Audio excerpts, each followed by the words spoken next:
So we're going to talk about um, today.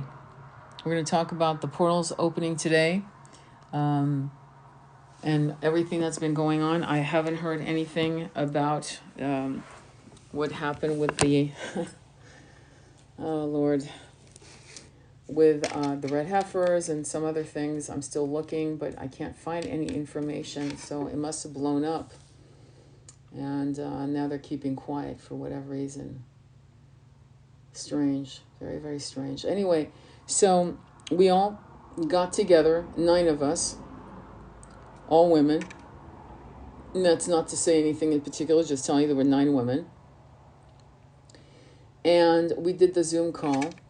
And Andromeda Flame basically facilitated the whole with opening the sacred space with Gayatri Mantra and Shanti and a couple of other mantras. And then our job was to just visualize the new earth. And what came through was pretty miraculous. Pretty miraculous. So I did upload our practice run, which we did, Andromeda Flame and I did yesterday, April 7th, to prepare for April 8th, which is today, for the solar eclipse, the massive opening of the portal. We talked about CERN being turned on full force. We talked about NASA deciding to, I don't know why, like throw rockets to missiles, rockets, whatever the hell they think they're doing, as the solar eclipse is happening. And of course, there's a scientific reason for that because, we want to know how this works. Trial and error bullshit.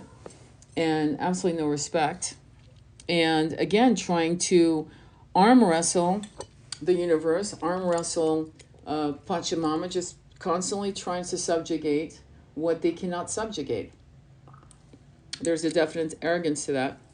Meanwhile, we took care of business. We saw ourselves being escorted through the portals. These portals were amazing. They were meant. Yeah, if you can go ahead and share.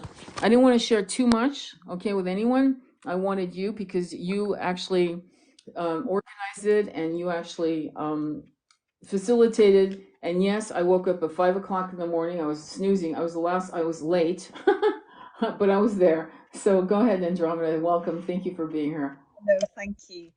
Um, yeah, we had a powerful co-creation earlier where we welcomed in the new earth. We chanted Sanskrit mantras, and I'll talk about Sanskrit a little more. And then we meditated on the new earth. And what was really beautiful is that many of us saw a very similar image. And that was the image of harmony, peace, cooperation, more vivid colors than you can possibly see in the third density, and beauty. There was cooperation between humans and animals. There was cooperation between humans. There were still issues like death, etc. But there was this nurturing, loving, enlightened environment. And many of us saw ascended masters or star family. It was a really beautiful co-creation. And every single person on that call is a powerful star seed, and every single person here as well. We all have the ability to co-create this. And the reason Sanskrit is so powerful is that it is a mathematical language. It is precise. And when you chant Sanskrit mantras, you are requesting and expressing something very, very precise to source energy. And they get that message. And chanting also takes you out of your 3D conscious mind into a more enlightened, more blissful, more expanded consciousness. So if you don't chant Sanskrit mantras, then it's time to start. And the books to read are Thomas Ashley Farrand, who writes beautiful, accessible books detailing the intentions and the meanings of each mantra. But yeah, it was beautiful this morning, Tony, really beautiful. It was beautiful. And what was interesting is that we saw, but both me and another person saw wolves. So the way death was personified is a she wolf had died. That was the way they showed me that death would still continue. Like, don't think you're going to be immortal here. It's 5D, not immortality. When you're out of your body, of course, your soul is immortal. So there was a she wolf who had died, and there were cubs. And I can't tell you how many, but there was enough cubs for each of us to take on and to raise as our own, and which was amazing. And wolves, I urge you to study wolves and how wolves are so not only important to our ecosystem. If you go on my profile page, go scroll all the way to the bottom of how wolves brought Yosemite back to life. But wolves have an amazing sense of respect for their elders, for their children, for their mate. Wolves mate for life. Something that's very few mammals do, okay?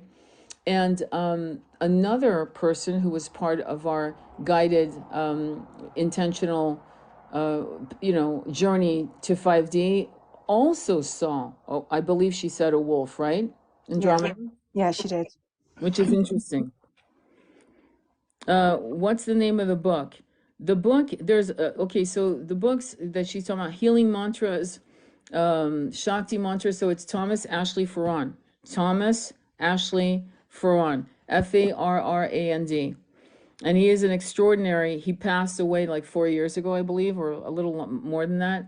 But he has studied, I believe he started studying all of that in 1973, and we're so lucky he did, because he has such a reverence and he has such a joy. When you buy his books, I would recommend, what do you think, Andromeda? Because I have his books both in print and audible, so I can hear how to pronounce the mantras, yeah? Yeah, yeah, it's really helpful. Uh-huh. You want to invest in that. It's funny too, because the book Women Who Run with the Wolves, one of the Bible, I call it the Bible for women. It's a book that came out in the 90s, and it was a book that deals with archetypal situation, Carl Jung archetypal personalities, and how we've been brainwashed, to be honest with you, through fairy tales, especially on the feminine psyche. The book for the men is called Iron John by Robert Bly. So if you're a woman, honestly, or if you're a man, you should buy both books. You should understand the psyche of the feminine, the psyche of the masculine. Honestly, I think, to me, it's necessary. You don't want to get to, what I'm seeing here with the 4B movement, which, I was talking to Andromeda Flame about this, which is really a divide and conquer technique, is instead of trying to educate the masculine, and instead of asking our divine masculines to call out and educate the masculine, women have decided to shut down. And that is scary. I wasn't expecting to bring that up, but it came out of nowhere, so I'm going to bring it up. It came out of nowhere. What are your thoughts on that? Because I can see the premise, okay? I was telling Andromeda Flame, and again, you guys, whoever you are as the masculine, don't get triggered. If you're getting triggered, sit with that, because really, I've been a man before, and I've done some fuckery on women, and I've been a woman before, and I've had some shit happen in other massive past lives that are pretty still. It's trauma. Trauma I'm still working through. But anyway, we were talking about the fact there was a comment that was made that shook me. Shook. It was about a girl saying, it was a young woman saying, the idea of walking and hiking in the mountains is fine. What scares me isn't coming across a bear, it's coming across a man. That comment shook me because I could relate to that comment. That's crazy. And so Andromeda and I talked to some length, right, about it this morning. And so we, as the feminine, need to demand from our divine masculines to do more in reaching out to broken and wounded masculines, so that that is not the reality, okay, of how we see the masculine. Because if you'd rather tussle with a bear than a man, if you actually don't trust the masculine, that what kind of planet do we live in? What are your thoughts on that? I hope I'm not putting you on the spot. No, not at all. No, I, I like the way you said that, because this is in no way an attack on men. This is recognizing the way the masculine has been broken and destroyed by societal constructs, right? Where not only, I mean, it's interesting because the feminine has been demonized for millennia, Yeah, right? yeah. For 2000 years, the feminine has been demonized. And, you know, you're either a Madonna or a WHORE. I'm not sure, even sure what we can say on TikTok anyway. But you know, that women are either virtuous or damned. Now, the feminine has, to a certain extent, resisted that. But that portrait of women has infected the masculine. And therefore, women are either to be dominated or to be controlled or to be respected so much that they are, you know, they're untouchable virgins. Yeah. All right. And society has created this conflict between masculines and feminines. There should be no conflict. You know, the masculines are our equals. We are their equals. But somehow we have got into this, you know, misogyny and misandry war. And all it does is divide us, and all it does is make us easy to manipulate. Yeah, exactly. You know, and I was telling you about, you know, a conversation. I was telling you, Tony, about a conversation I had with my twin. And, you know, I always say we are equals. We're equals in all things, Yeah, I remember. Yeah. right? And you know, I'm fortunate with my masculine that there is no conflict between my femininity and his masculinity. We each respect both and we work with both. But the point is that we need to come together as masculines and feminines, right? We need to end this division. The divisions based on gender, the divisions based on sexuality, the divisions based on race, the divisions based on age, the divisions based on bank balance are all constructs designed to divide us so that we're easy to defeat. It's as simple as that. Okay, I'm into that. And I feel like a lot of these people talking, women talking, their expectation, men talking, their expectation. You've got men who'll say, if she's, I only date girls that are 18 or, you know, only 18. That's it. I swear to God, I actually heard a man with a straight face say that. And then you have women saying, that they only want a man who makes half a million a year, that they don't want to work, all of that, and that's fine. You don't have to work. You know, do something else. Hustle TikTok, hustle Instagram. I don't give a shit. You know, lay out in your bikini, make money. Well, I don't care. But there's this weird anger that is right simmering. Those statements come from angry people because people who are aligned with humanity don't make statements like that. That's not how they roll. So this is very wounded people that do it, that talk about it like that. And this 4B movement is concerning me, not because it's any of my, I don't give a shit. I'm like at an age where I don't give a shit. I'm not dating. I don't care. But it's concerning me because it's going to only bring unhappiness. Because when we're separated as from race to whatever, gender, race, religion, it creates unhappiness, it creates depression, it creates a loneliness, validly so. And so if we keep supporting any agenda that supports separation instead of doing the work, the shadow work, what the fuck are we doing? How the hell are we going to go to 5D being pissed off because this person today incarnated as a man or as a woman? How's that going to work? It's funny too, because there was a time in this country, in America, where I'm trying to remember with this particular couple, gorgeous couple. It was an interracial couple, black, white. The sadness that was created around their desire to love each other, to be together, to have children together, and the harassment that this couple went through to just be together. It's like, when is this going to stop? So now we're gonna support gender bias. We're gonna call that woke. What the fuck? That's not woke. That's why I'm not a really, no offense, guys. Okay, you might not like. I don't like woke. We're awake. There's a difference. And awake is kind. Awake is generous. Awake is abundant. And awake tries not to judge, and definitely calls yourselves out when you're judging.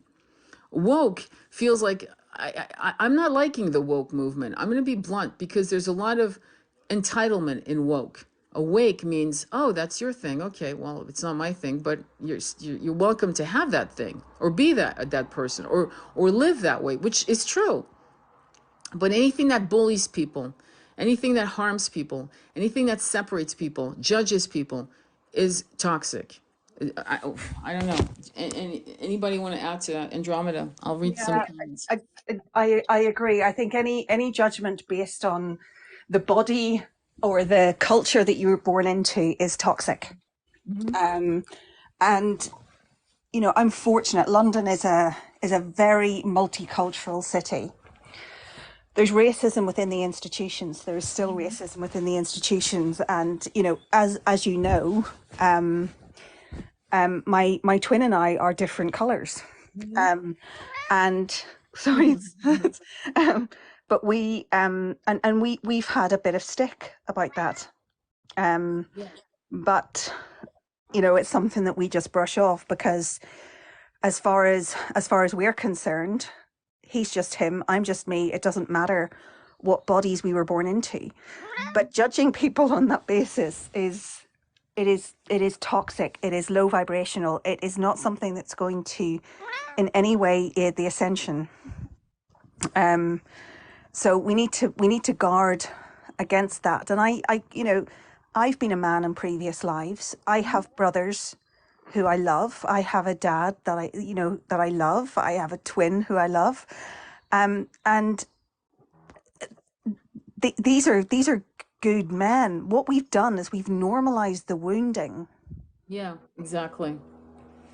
And there's the wounding with women, because a lot of women have been, young girls. Like I was telling, I'm just gonna be blunt, okay? I was 8 years old. I was definitely eight, okay? Meaning I looked eight, okay? And I was being grabbed and snatched and fondled. It was shocking. You know, during the headlights starts happening when you're a little girl, You don't know what's happening. And it didn't get better. It got worse as you, and this is the story of many women. So men have to kind of take a responsibility to sit in meditation and not tap into their feminine. Okay, fuck that. Tap into your past life as a woman. Okay? My son's done it. He's had many incarnations as a woman. That's why he wanted to be a man. He wanted to be tall. He wanted to be strong. He wanted to, so he could be safe. I kid you not. He's actually told me that. So that's someone who really is still doing the shadow work. So, and he's half the age of most of these men playing victimhood. So the 4B movement, when a woman tells you, I don't feel, let me put it this way, at 3 o'clock in the morning, okay, there, all of us as women know, yeah, don't fucking go out. That's bullshit. That's a lack of freedom. I remember taking walks in New York City in the 70s, which was really late. It was 1979, it was like 1980, Alfred. And I used to take walks like at 10:30, 11 o'clock, 12 o'clock. I'd go from 90th and 3rd all the way to Park Avenue. You know that's a hell of a walk. And back. And a few times I was chased by men. Why? Seriously, why? Well, why? So as women, we're asking the divine masculines to call men out in locker room talk. I'm putting you guys on notice. When a man says old enough old enough for what the fuck is wrong with you, dude? What's wrong with you? What are you talking about? What you want to talk about, like with your daughter, your wife, your mother? Call them fucking out. It's time you guys did your jobs. Stand up and talk and call a man out. My husband did it. My husband did it many times in his 20s, in the 80s, when misogyny was very prevalent. Okay, he called his men friends out and go, dude, what? What?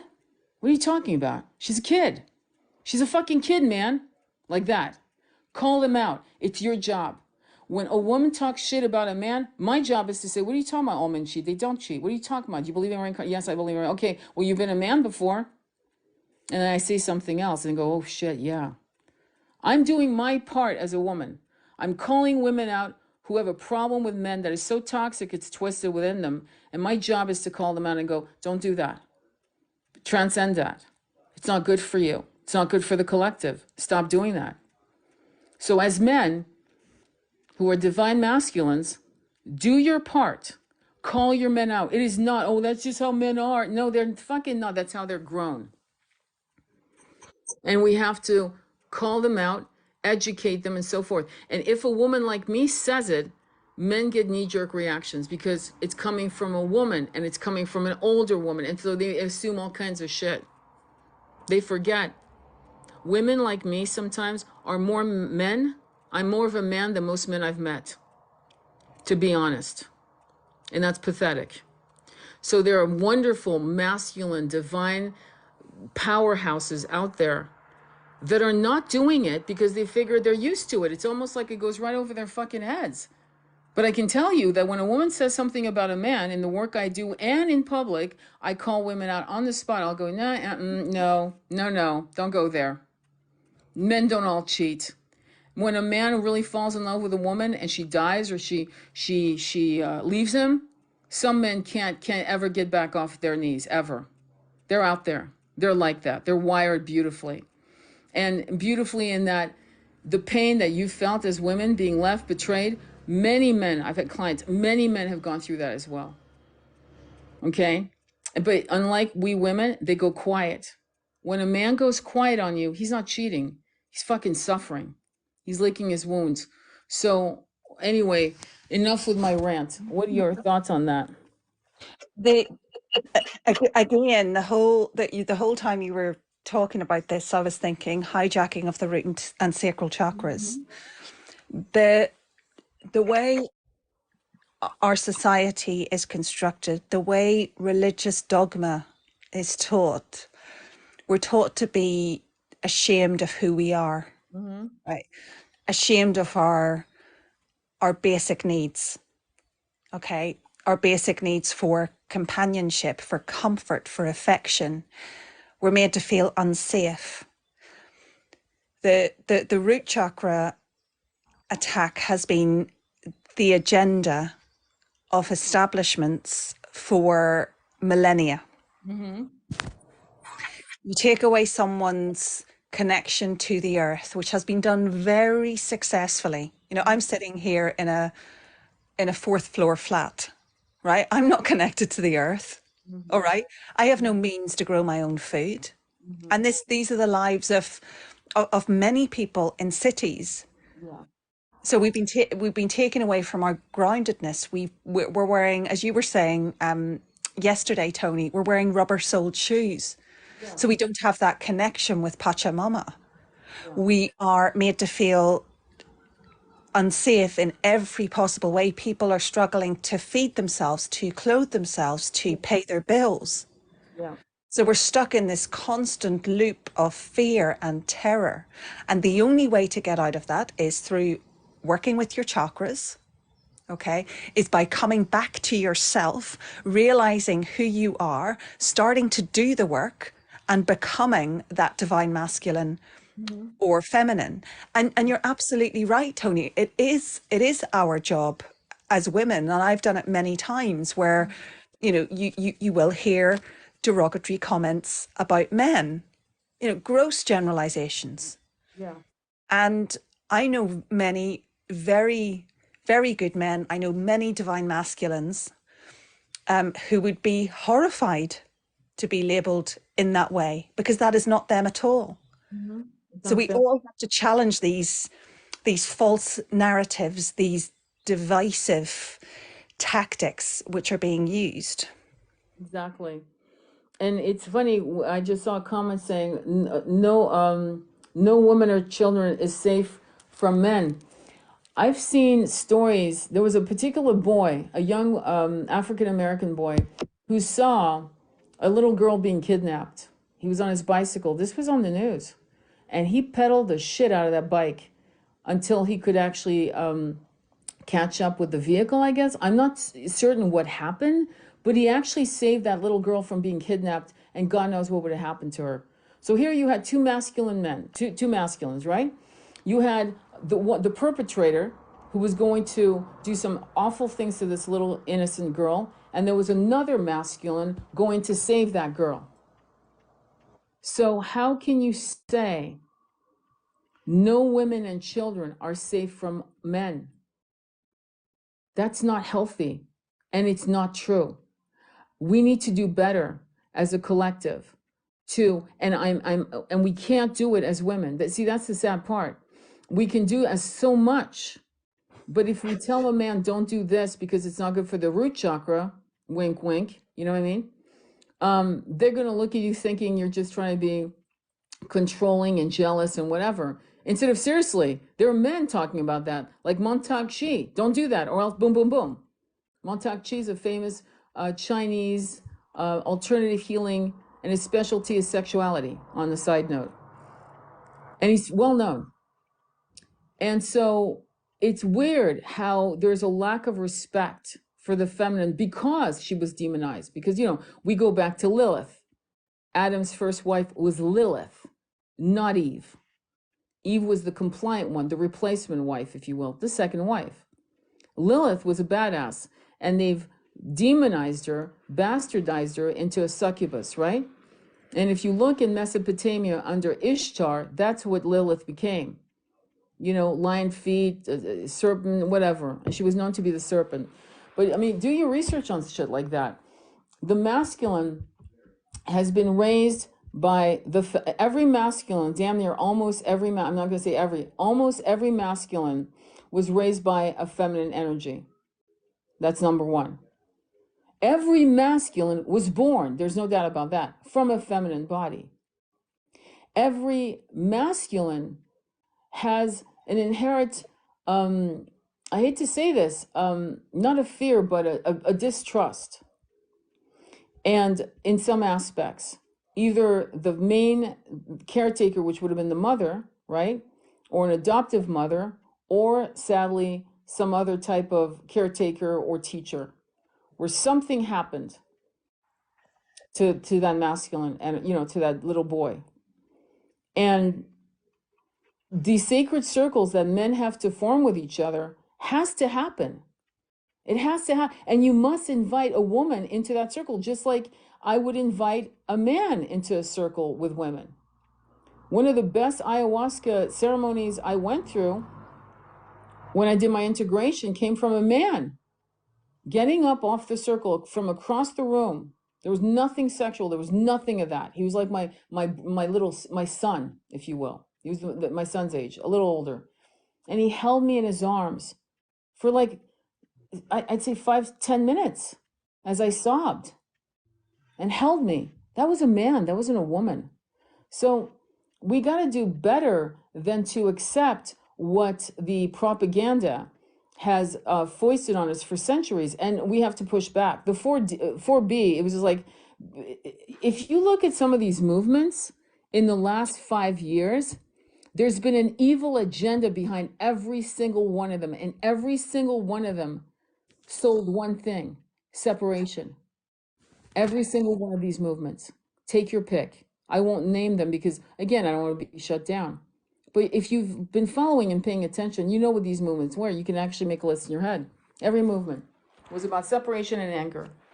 And that's not going to work anymore. And so we need to really do better as women. And the masculines need to be doing way better as men. And to punish and to say it's a financial decision and it's this and it's that.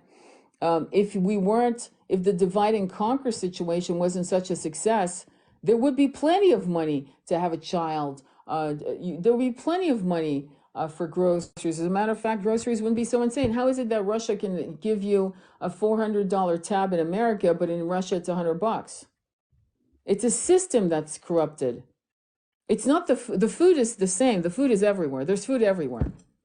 During the Depression, I don't know if you've ever saw old footage, but there's footage of them dumping milk into the soil. They were dumping food into the soil during the Depression. There's footage of that you can look up. So it's purposeful and it's diabolical. So again, the first thing we need to do as a community of star seeds is to refute and refuse anything that separates us by gender, by color, by nationality, by religion, by any means necessary. We cannot allow them to separate us, right? Yeah. I think one of the energies that I would urge any masculine to work with is Yeshua. Mm-hmm. Yeshua is a beautiful divine masculine energy, but Yeshua also reveres the feminine. Mm-hmm. Mary of Magdalena, who again was completely demonized Yeah. after the Council of Nicaea, was not only his wife but his twin ray. Mm-hmm. And Yeshua spoke. If you haven't read the Gnostic Gospels, read the Gnostic Gospels. Look at how Yeshua defended the feminine against misogyny. This was a masculine completely in his power when he was on earth. And his energy is there for us to work with and us to call upon for wisdom and guidance, particularly for masculines. It's a beautiful energy. And it was tantric energy with his beloved. Tantric. Yeah. Tantra. Not tantra, hedonistic tantra, which is, again, they've bastardized damn near everything, but pure tantra, which is connecting with intimately with your person, with your partner, and being so blissed out that literally your soul jumps out of your body for a minute. You connect with from soul out of your body, soul to soul. That's how profound it is. That's how luminous it is. And it can't come from a place of agreeing to the separation. And I agree with you on Yeshua so much. I was upgrading a crystal for someone who wanted Buddha, and Yeshua kept coming, and I was not going to go against it. I actually saw, I'm going to share this with you guys because this is to be shared. I saw Yeshua through the lens of, literally Mary Magdalene through Yeshua's lens. And she was walking, she was tanned with long dark hair on a beach. Hello, there it is. They have beaches in that part of the world. She was walking on the beach and she had covered herself somewhat, her nudity, with a long red dress. And I was like, wait, hang on. Red? A red dress? What is this? A red dress. 6 hours later, I'm on Gaia.com watching Regina Meredith talk to Freddie Silver on the Knights Templars. Completely unrelated. And what does he say? Mary Magdalene was a high priestess, and one of the things they wore were red dresses. You can't make this shit up. So Yeshua is definitely here. And there's a saying, he came as a lamb and he will return as a lion. And I've been saying recently, Andromeda, that we are those lions. We are actually channeling. Many of us are channeling Yeshua's energy. And we are the lions. We are the pride of lions who are righting the wrongs of thousands of years. Yeah. And when you do your chakra work and when your chakras are harmonized, your crown chakra is functioning properly, and you call upon these energies for wisdom, you will receive that wisdom. All you have to do is ask and consent. Because the energy of Yeshua and Mary Magdalena, they are abundant and infinite. But I think particularly, Tony, for masculines, I think the energy and the love and the acceptance and the non-judgment and the egalitarianism of Yeshua is something that really can help us remove these barriers and challenge these divisions. Yeah. Yeah, that's insane. Does anybody have any comments that they want to add to this discussion? Because I'd love to hear whatever you have to say on this. Because this we've got, I mean, every bloody year there's a new movement.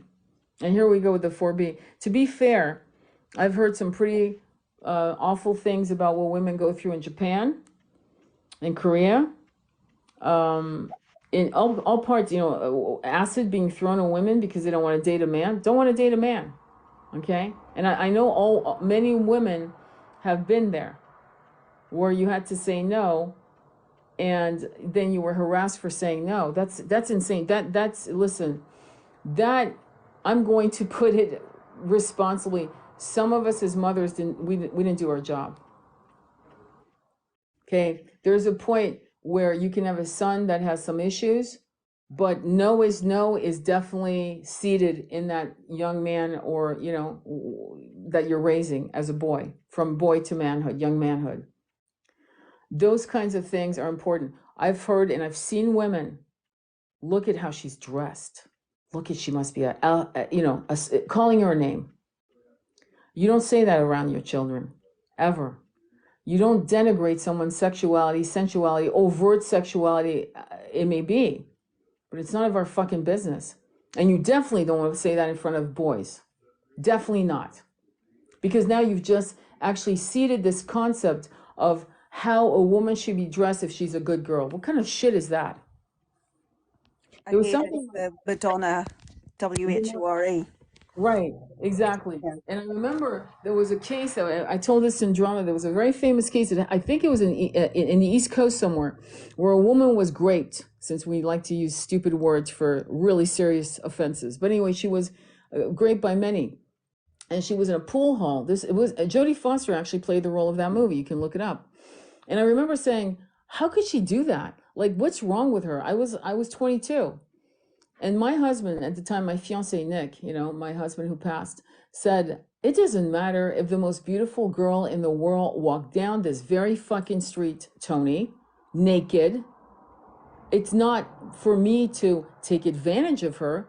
It's for me as a gentleman to put, a blanket over her and say, are you okay? Can I take you to the hospital? Did something happen? And take her to the hospital and call the police.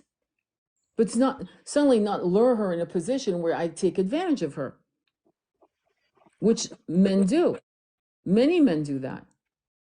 But there are men who don't, who would never, who would be that man that would take a woman or a child to safety immediately, no questions asked. And when he said that to me, I was ashamed of myself. He was right. How could I think she deserved it? Because she put herself in that position, in my mind, right? And I realized, and he actually healed that in me immediately. It was an immediate healing. Like, oh, it was a big aha moment. Like, holy fuck, he's right. He's absolutely right. So it was a man, a young man, a gorgeous young man who could have had any woman he wanted. I'm not saying that to brag. I'm saying that because it was true. Who taught me that?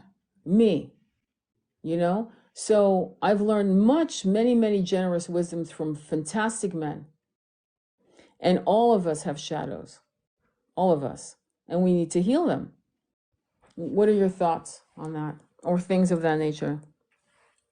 I agree, and I've had similar learning experiences with my twin, um who is an incredible light, very non-judgmental, very kind, um and we learn from these men, right? We learn from these energies who are brought to us so that we can have these discussions, and we can learn these things, and we can grow in our love and acceptance and non-judgment.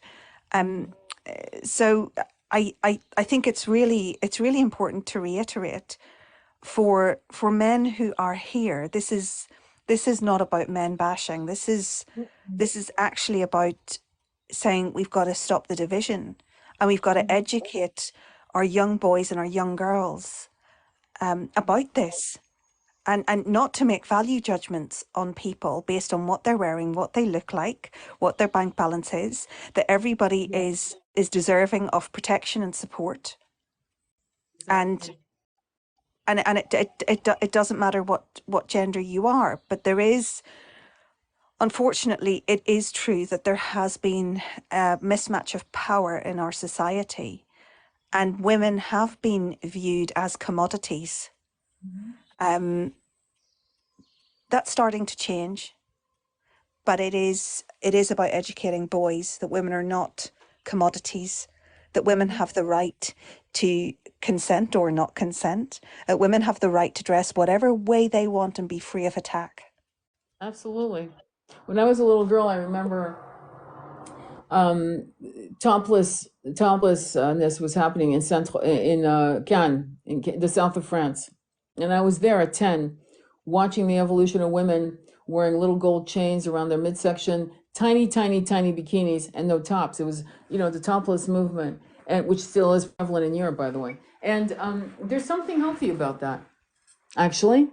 Because I can tell you that men in Europe don't look at your chest when they're talking to you. They actually know the color of your eyes. I'm not being funny. I mean that. And I remember um, the contrast between the US and the puritanical system, which is really unhealthy. It's why there's a lot of problems, okay? In Europe. I remember there was a Chantilly bra commercial. I'll never forget. Beautiful young girl in bed, sleeping in bed, getting up, nude, putting on her bra and panties to actually promote lingerie. When I got to this country, the way they were showing bras were these big ass Playtex bras, and the woman had a full on leotard. Look it up. I'm not lying. A full on leotard, and there was the bra on top. It's not healthy. It's not healthy because nudity is not sex. No. And all the statues and all the nude statues and the waterfalls and the this and the that in Italy and France and it's everywhere. Okay, it's everywhere. It's healthy. I remember I had a friend who said she had a nude bust, okay, of a lamp, and that her mother-in-law crocheted a vest for the fucking lamp. I went, why don't you just get rid of the fucking lamp? If you're crocheted top, I swear to God. So, you know what I mean? Yeah, exactly. That is Um, one of the most ridiculous things it I've is. ever heard. But It but this is. this again, it's making us ashamed of what we are. Yeah. Like I remember having this conversation with somebody, and it was around when they were talking about banning certain religious wear. Hmm. Okay. And and I said nobody has the right to legislate what people wear. Okay. Hmm. And they said to me, well, what about nudity? And I said, and? So what? I said, I don't think it should be legislated that we have to wear clothes. And they said, Hmm. but you want people walking around with their blah blah out and their this out. And I said, that's not sex. That's the human body, right? Hmm. And we've all got one. Yes, Smudge. So yeah, we've all got a human body. We've all got bits. We shouldn't be ashamed of them. It's it's like this concept that you teach children pet names for genitalia. Hmm. Okay. Oh yeah, that's ridiculous. Um, instead of teaching them the proper names, what they're for, what they do, the significance of them. I mean, how can children grow up into well-adjusted adults if they're not taught about their bodies and they're made to feel ashamed of their bodies, so much so that their genitalia have to have pet names? What happened? Don't know. You there? We lost you. Oh, you lost me. I'm sorry. Where Yeah, did you you get to? we lost you. Say it again. Yeah, say it again because it was literally, you know. What was I talking about? Pet names for genitalia. Hello? Hello? Yeah, yeah, yeah. Yeah, yeah, I can hear you Yeah. now.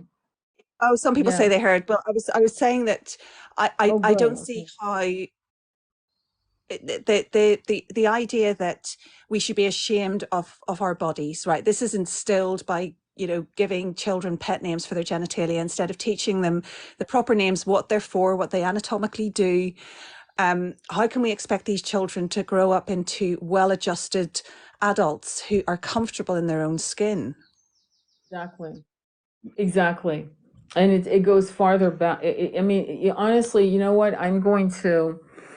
We need to do some Zoom classes because of some basics, because I'm really careful with TikTok, because we need to kind of pull back, because I know I was accused of something inappropriate in the intimacy department, and I hadn't even mentioned anything in that department. So the trolls are real, and here we go again. Okay, so another thing is that because TikTok is being harassed by, our good old boys, up there, and good old girls, they're also being very careful, and they're having to censor a lot to appease the rabid dogs that they are.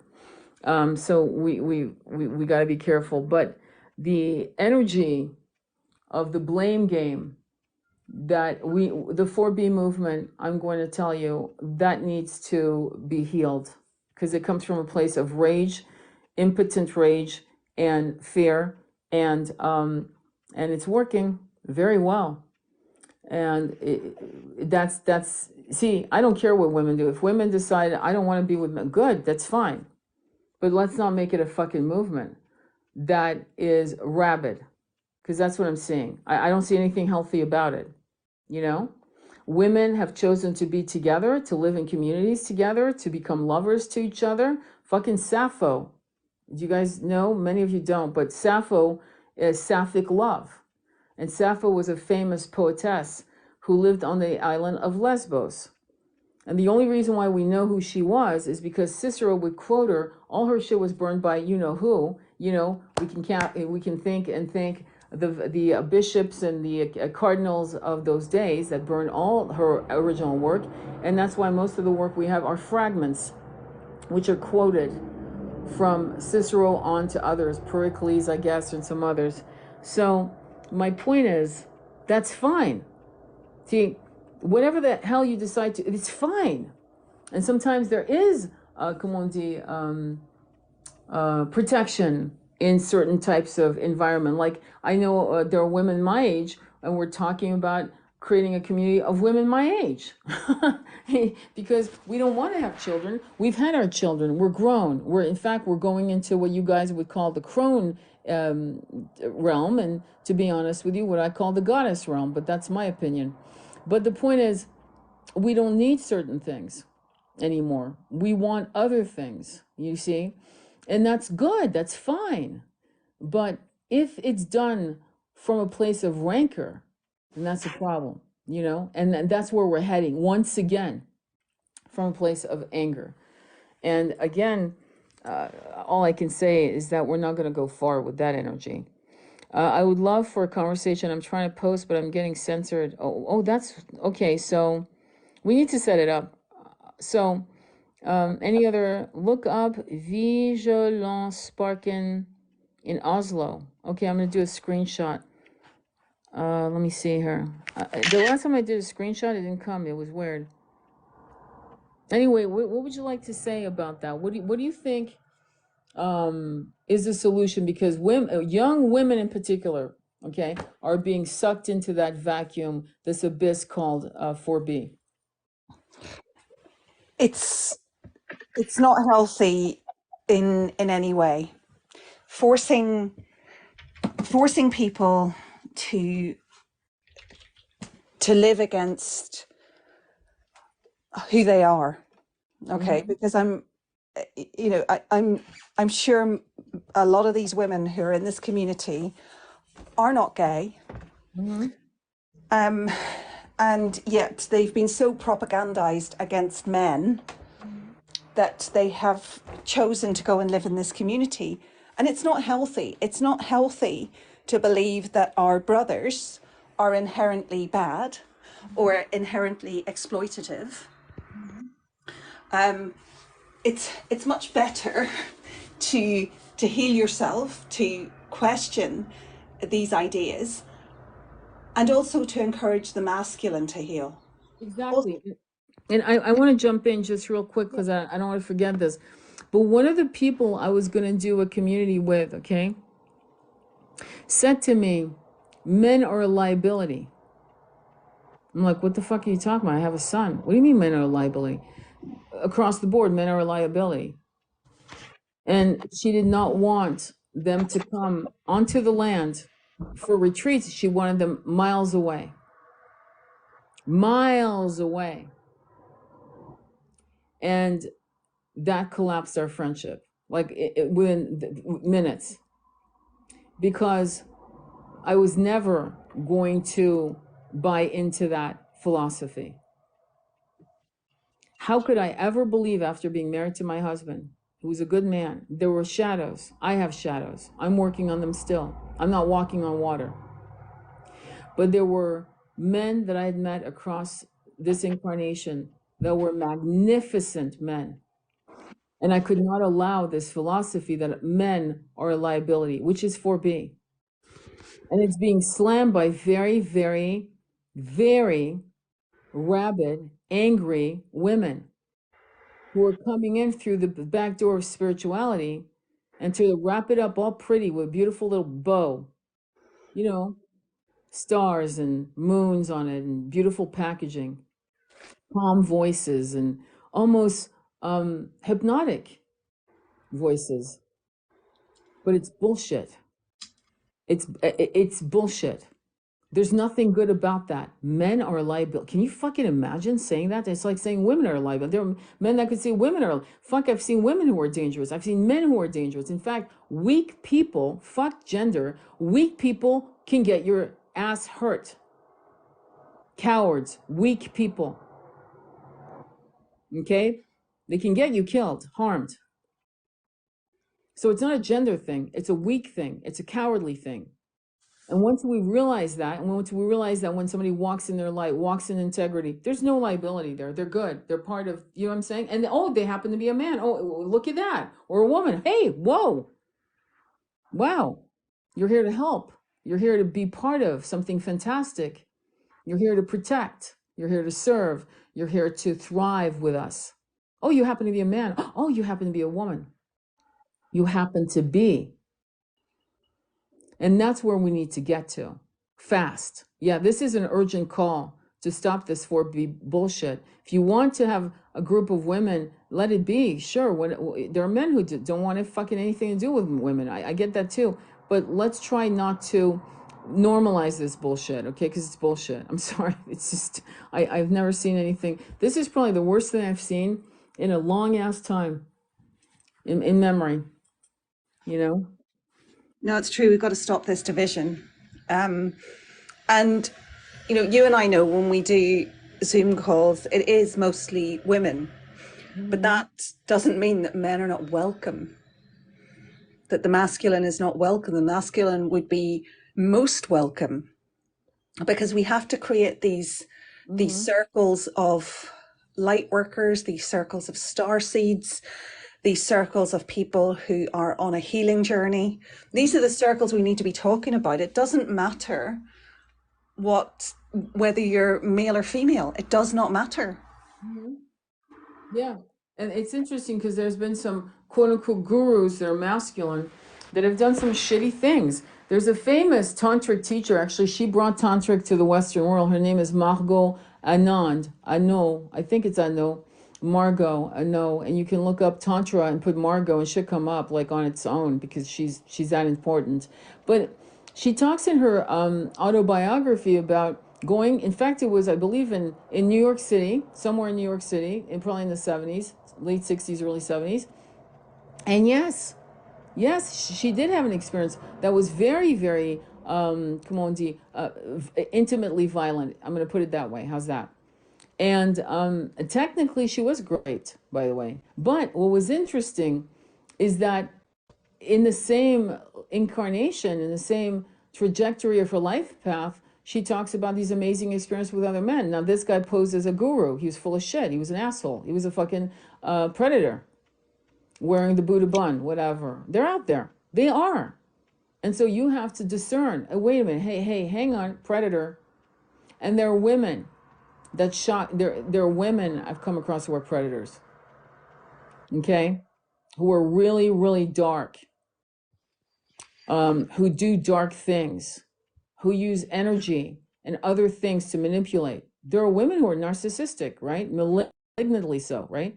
So when we understand that and we bring it back to a lot of people are assholes. It's not gender specific. Now you're free, you know. And then you want to say, I only attract people of light, and then that should keep the assholes at bay, you know. And you'll notice that when you really are in your light, it does keep the assholes away. That's the secret. Keep your energy up, and you'll annoy the fuck out of them. You're like this vibration that puts them on the notice that they're not doing what they're supposed to do, and because they're lazy, spiritually lazy, and they don't want to do it, they'll stay away from you.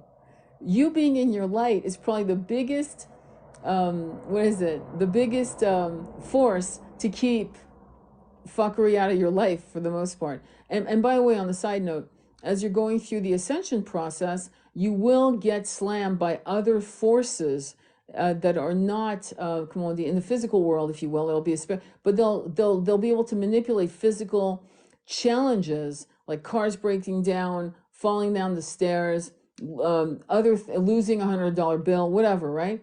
And you got to realize, oh yeah, yeah, you're not gonna win. You're not gonna lower my energy with your bullshit. I got this, and you start chanting a mantra, right? Like one of the mantras that me and Andromeda really, it's funny, almost simultaneously we got into was Om Dum Durgaye Namaha, which is a mantra of protection, right? So your mantras are your allies. They will keep a lot of fuckery at bay. And then, of course, you know, being in 3D, there is a thing called the human experience. People you love are going to die. Your pet is going to die. You're going to lose a job that you should have fucking quit a long time ago, but you're like white knuckle gripping a job you hate. So, you know, the universe says, look, she'll never let go of this fucking job. We better pull the lever. There are things like that happen, but you're not being punished. You're living a life. That's what's so beautiful. And we need to just keep being united and keep being united, okay? Dropping away was okay. So let me read your comments. Crazy was my label. Dropping everything. It was as if things were being pulled from my hands. Wow. We needed time for healing. Yes. And we needed time for healing, and yet in the urgency of running after the light, we will be healed. You Yeah. know? Mm-hmm. Yeah, we will be healed, and we'll help each other heal as well. I think one of the beautiful things about from a personal perspective, Tony, I think one of the beautiful things about our friendship is that we can be so honest with Yeah. each other Yeah. about what's happening in our lives and about whether there's anything that we personally need to work on. And people need a circle like that. They need a circle of people who are going to be completely honest with them, with love and Yeah. with kindness, Yeah. and direct them to where they need healing, because none of us walk on water. We've all got things that we need to work on. We've all got things that we can't necessarily see about ourselves that need to be worked on. And we all need people who we can trust to point those things out to us with kindness, with love, without any agenda or jealousy. Exactly. And this is why finding your soul tribe is so important. So important on a healing journey, a spiritual journey. And it's actually important if you're seeking to break down those barriers of the dogma and the propaganda that we've been fed since we were children. Yeah, I agree with that. And that's why I had talked about you guys should look it up on YouTube. If you don't have a Doc Holliday, go find yourself a Doc Holliday, which is from the movie Tombstone. That particular I don't want to talk about it in here. Just go on my YouTube channel, you'll see you need a Doc Holliday. Anyway, so Andromeda is my Doc Holliday. I have two Doc Hollidays. She has probably two or three Doc Hollidays, right? Am I correct? Yeah, And so what happens, and I'm her Doc Holiday, right? yeah. So it's a reciprocal, even give and receive and give. It's a complete flow of energy, and you don't want people to lie to you to please you. Okay, You want people who are going to step in and go, "You're fucking up," and here's how you're. Oh yeah, that's right. There's a loyalty aspect to that. People go through friendships like they're getting rid of dirty socks, and in some cases it's probably valid, to be honest. But in some cases, you got to sit with that and ask yourself, there is a soul tie with certain people who can be annoying because they really have their own agendas or whatever, and they're having their own human experience and they're being triggered by their own. But in other words, having an argument with a friend should not be the end of a friendship unless it's a very toxic connection. And so it's interesting too, because that moves into marriages and relationships, intimate relationships with the beloved, that is on its way to ending. The cycle has ended.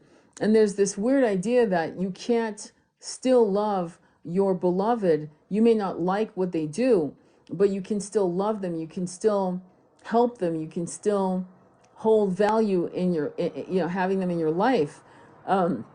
I love Bruce Willis. What we're being taught by Bruce Willis, which is a famous actor who's going through some massive health issues. And there are pictures of Demi Moore hanging out with him. She's got her own demons, right? We all have demons, and there they are. And he's married to someone else. We need to learn from that. We need to do better. We need to. It's weird how I see women and men happy that their ex is going through financial challenges or health. I mean, happy, like gleeful, like what the fuck? This was the person you dreamed of marrying. This was the person who you were excited to be with.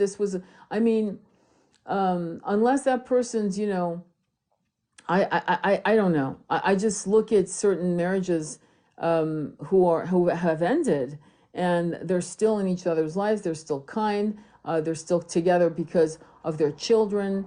They're grown ass children, so they don't have to cater to little kids. I'm talking about grown ass children, and yet they're still in a relationship of some kind. The relationship has transformed, and yet I remember doing readings for people, just what I call street tarot, and just maniacal, like wanting that person to be destroyed.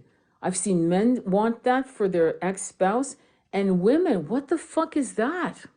That's not, again, that's not normal. And we've normalized this shit, by the way. Oh yeah, I know what you mean.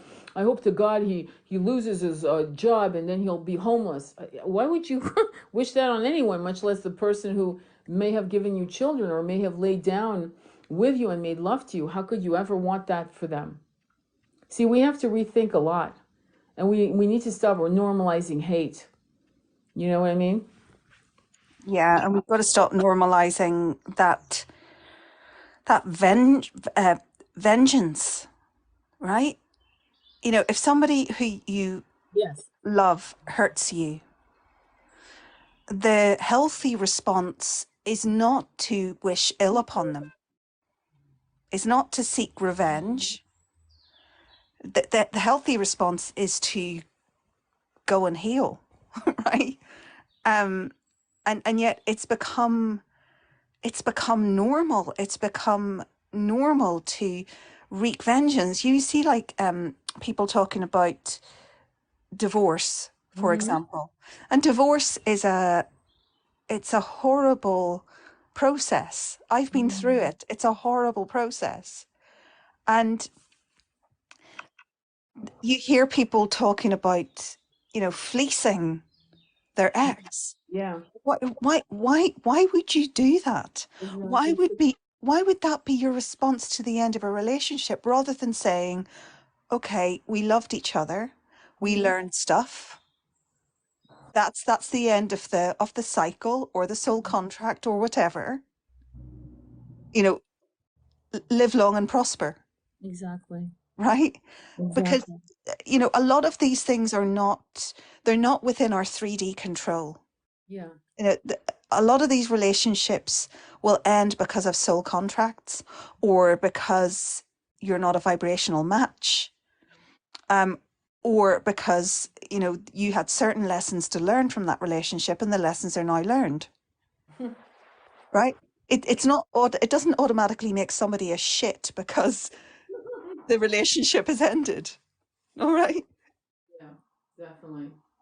Yeah, so we need to what I invite us to do together, many of you are attracted to this channel, and Andromeda and I are doing a lot more lives together, and we're going to start doing some classes on Zoom and stuff. Yeah, I can see that happening. Um, it's I think we need to have a dialogue that expands on these philosophies that used to be our reality in Lemuria and other planets of higher frequency and consciousness and generosity and grace, right?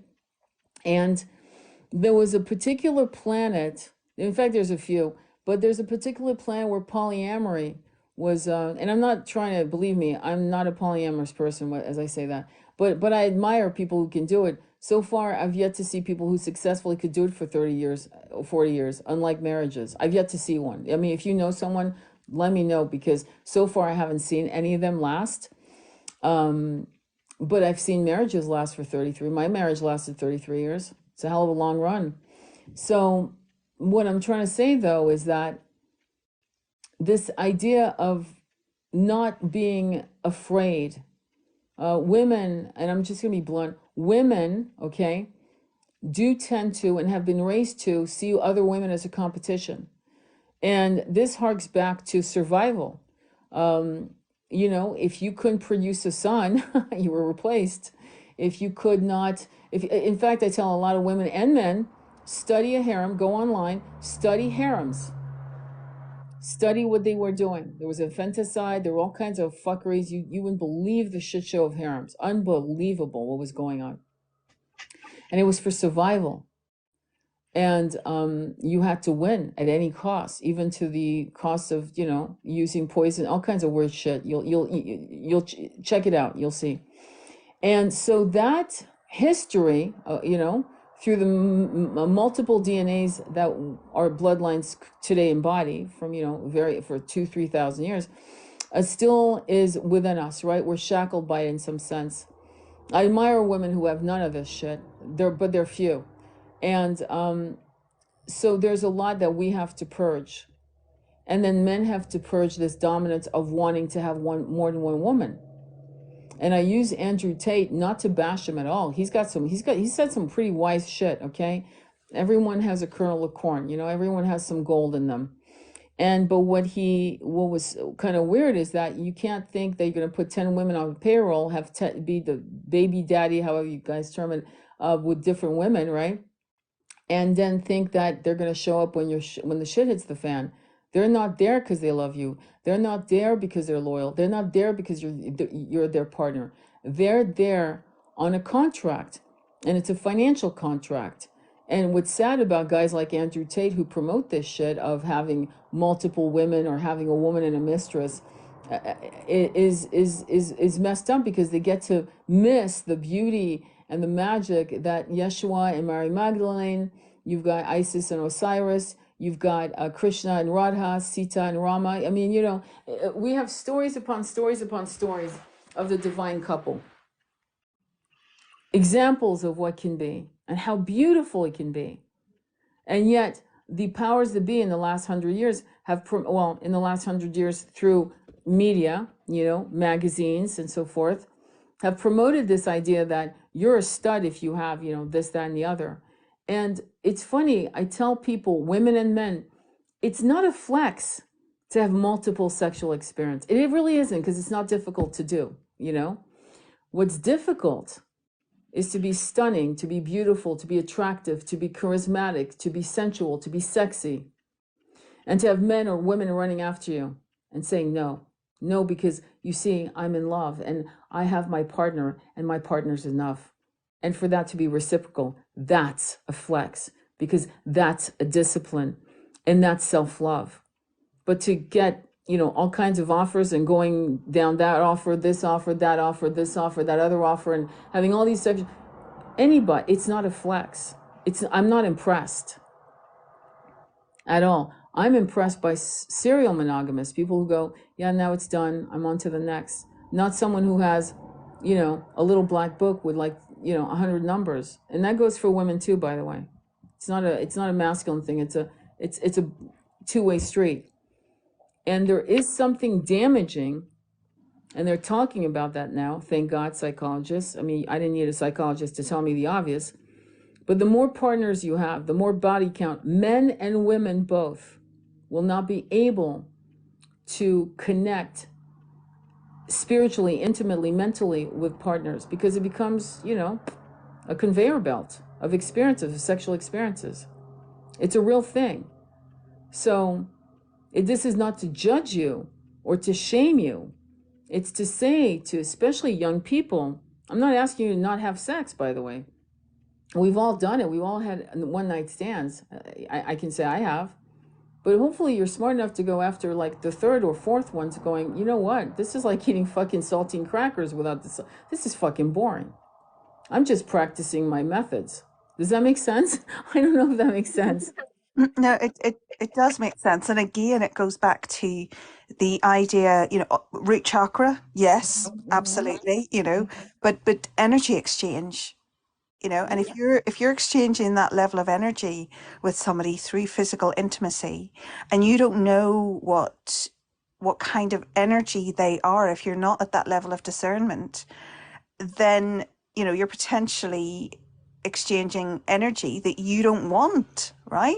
You're getting the energy that you don't want. So that kind of this idea that and again, there is a difference, right? So the body count for men is something to brag about, and the body count for women is something to conceal, right? Well, I think that more and more women aren't concealing it either, though probably they are, but it depends on which group you're talking about. You know what I mean? Which group of women? Because I know there was a lot of like what they call SLUT, like, movement as well. And they were calling it that, as a banner of pride. And I could see why they would do it, because for quite some time, that word was it was actually used by women and men against certain women who were more free. I can think of somebody, I can think of Ava Gardner, who one of my favorite actresses, who was probably a freer spirit. I'm going to say that. But again, let's be fair, she was in Hollywood. So, I'm sure some of the choices weren't really hers, kind of like Marilyn Monroe, if you get my drift. And so I feel as if there was this rebellious group of women that said, yeah, fuck you. And that movement probably needed to happen, actually, to be honest, to kind of like sterilize that conversation once and for all, right? Honestly, I think the word SLUT goes for both men and women. You need to honor yourself, honor, sensuality, sexuality is so powerful, especially in Tantra, that when you have a tantric approach, there's a thing called, you can look it up, I have a YouTube on that, not a YouTube, a thing, whatchamacallit, TikTok video on sex magic. It's powerful. Sexuality is powerful. I have to actually break free, because I've got to take my twin to the doctors, to be blunt, and I've got to run and get ready. But yeah, we need to do some classes, and so we can get really raw and real, right? Andromeda, like get really down in the weeds. What do you think? I think we should do this. We're a bit too censored. Yeah, because we're kind of talking in code, and we're not speaking freely, where we can get to the brass tacks. So, and then, not to mention, it would be great if we could hear your voices, and then you can come in and say, well, what do you think about this situation? And then me and Andromeda could actually give you some advice, directions, or what have you. So yeah, I better get my butt together, and you and I need to talk about what we're gonna do, because I can see that it's weird. It's like the energies are well balanced. You know what I mean? So Yeah. I feel that I'm going to upload this video, okay, so that you'll have it on YouTube. Hopefully there'll be no weird, because there's some people saying that the video for April 7th on the practice run for April 8th, which is today, on the solar eclipse is freezing, but some people have had no problems. Hopefully there'll be no problems whatsoever. Please share it with the people who you feel could benefit from how we jump from conversation to conversation, but that's how we roll. What's important, though, is for you guys to journal your thoughts about these conversations, about these subjects. Do they trigger you? Are those aha moments for you? Were you doing things that were against your own moral values because it had been normalized to you through propaganda through social media and so forth. And it's okay. It's okay. There's no shame, there's no blame, there's none of that. But you have to make sure that whatever you do, it's because you desire to do it. It feels good to you. It should never be pressured to you. It should never be normalized. Like going to the party when you're 15 and everyone's doing lines of coke. Yeah, you don't want, and it's not you. You need to have the strength to walk out. And young people in particular, if they could actually speak to the younger ones, even younger, to say, yeah, you don't have to do that to belong. If that's the price to belong, would you really want to belong to that group? Why would you want to belong to a group that demands this or violence or theft or whatever? This pressure to belong at any cost has to be what is the word, healed. And sometimes it's important to be a lone wolf until you find your pack, and that's what many of you are doing. You're finding your pack. And maybe Andromeda and I are like conduits to you being certain and sure-footed as you walk your path alone to finding your pack. What are your closing thoughts? Yeah, I agree. Finding your pack, think of the wolves. Finding your pack, finding your tribe is incredibly important. Not only does it protect you, but it educates you, and it gives you friendship and comradeship. So yeah, and I love yeah, I'd love to see lots of you there on the Yeah. Zoom calls. I think that would Okay. be wonderful. That's wonderful. Thank you so much, Andromeda. Thank you. So much love to you all. Thank you for being who you are. Thank you for your patience and your ability to talk about shadows and then to look at your own shadows and to be compassionate and generous with yourself as you heal those shadows. Sending you much love on your journey. Namaste. Be well.